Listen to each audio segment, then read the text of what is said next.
Hey, Mike. I mean, obviously, you earned that crazy upset win. You got the takedowns. Can you just take me through that whole bout that you had in the whole performance? All week we were just training, getting ready, good preparation all week long. Just believed in my training. That's really it. My coaches get me prepared to go out there every time I wrestle, and I just really wanted this one, man. That's it. I came short too many times. I was just telling myself, keep on believing, keep on going out there and pushing it. And when I'm out there, the wrestling just all comes together. Just really just believing in my training. That's all that happens.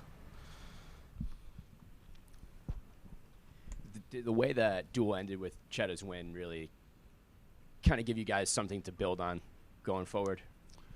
A little bit of momentum.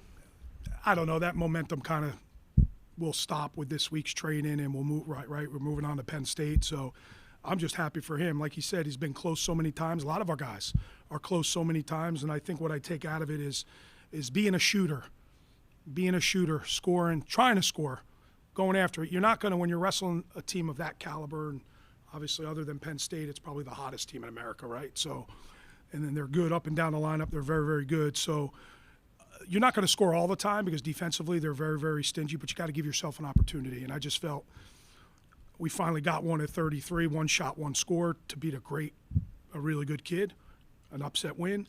And then I think we got 3 or 4 takedowns there, beating an All-American. So that's what I'm taking out of it, and that's what we have to build on. If you're going to beat the best guys, you got to be a shooter. You can't be content losing 4-2. How close, Scott, do you think you are right now to the programs like Ohio State and Minnesota and Michigan? You're not that far off. I don't think so. No, I don't. I think it's to maybe getting our guys to believe. It's one of these you have to get over the hump, right? We talk about it all the time. So I think once we get over the hump once, it kind of opens the door. Reminds me a little bit of when Anthony Perotti was an All-American. We got one, and the next thing you know, it kind of opens the door. But we didn't dwell on that. I know there's been a lot of we can't beat the best teams, and I get it, and I'm with you. I'm frustrated.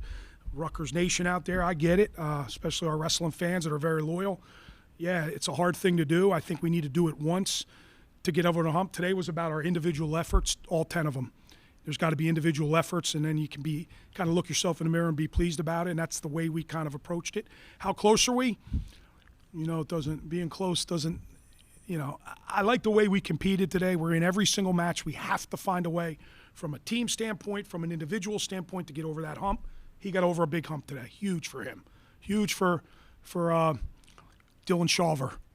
And a big win for Brian. That's a big win. He's been struggling, right? He's found himself, I'm not sure he's lost this much ever. And that's a little rivalry that's gone back a long time, and that match could go either way, so good for Brian.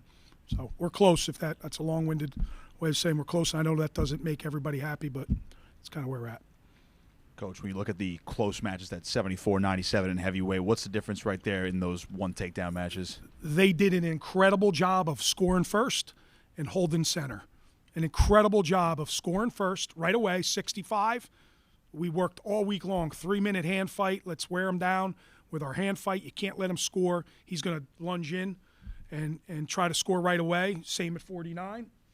They're going to try to get one right away and kind of do what they did, and they did it. And at 74, I thought that's obviously the number one overall kid in the country coming out. It doesn't matter the age. These kids at this level are ready to go as true freshmen. But I thought Jackson had an opportunity to win there. I thought maybe there was a danger call there.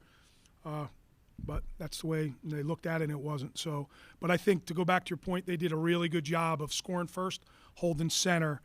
And it's when you have to really attack, it's hard to score on those really good guys if they're good at their hand fighting position.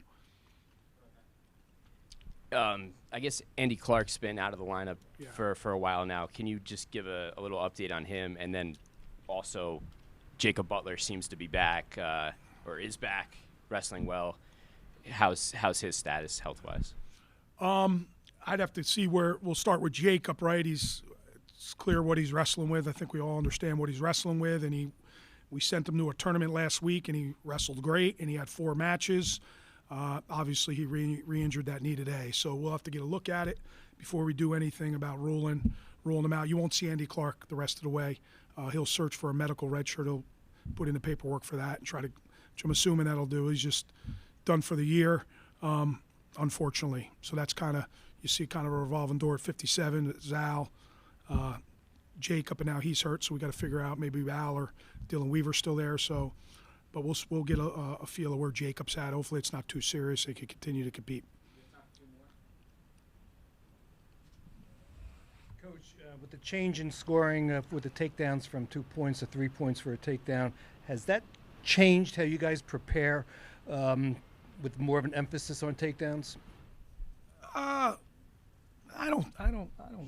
Yeah, I think it's a leg attack sport. Yeah, so you gotta score. You gotta score. That's, yeah, it hasn't changed it. You know, it's 3 points for a takedown, and that works, and I don't mind it. I think it's been a good rule change, and it does allow you to kind of get one and kind of hold center, which they did a good job of. I'm not sitting here saying they stalled. I'm saying they did a really good job holding center and getting the first takedown. And I think probably 85, 90% of the time, if you look at it, first takedowns win. When you went out to tend to Jacob, were you thinking of maybe injury defaulting? Yeah, he didn't want to do that, though. I think Jacob's been doing this for a long, long time. I don't think he wanted to go out that way, so I don't think he wasn't thinking that at all. So I leave at that point. I leave it up to the kid. And if he would have said, you know, that's it, then that's obviously we would have done it. But he didn't even. He wanted to wrestle.